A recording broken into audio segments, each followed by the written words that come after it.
Ijanona hatrany amin'ny lafiny politika kosa isika ny fifidianana be ny tanàna sy mpanolo-tsaina no asa farany ny tontosain'ny vao Mairamaleo tena izay misahana ny fifidianana na ihany koa ny sonité. Efa nivoaka avokoa ny voka-pifidianana vonjimaika ho an'ny faritany efatra izay nanatanterahana ny fifidianana be ny tanàna sy mpanolo-tsaina famerenana. Natao ny 13 Novambra lasa teo ary efa miomana amin'ny fifanimbiasana andraikitra amin'ny rafitra vaovao mpikarakara ny fifidianana soni sy sonité. Fanazavana avy hatrany.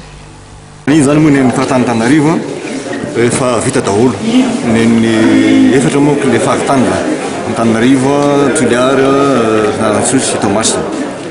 Ny Toamasina vita tamin'ny talata, ny Fianarantsoa sy Toliara vita maly. Dia ohatrany namagana zany faritan'Antananarivo. Efa vita daholo zany zay. Misy zay aza dinareo zay tsy mamoaka hoe izany lany taidinareo ngamba zay.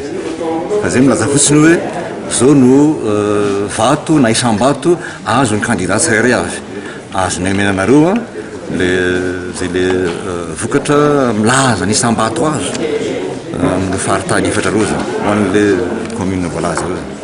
Hoentsika milalana zany ny programme ho avy tsy ho ela eo mikasika ny fampitandraha eo amin'ny CENI makany amin'ny CENI.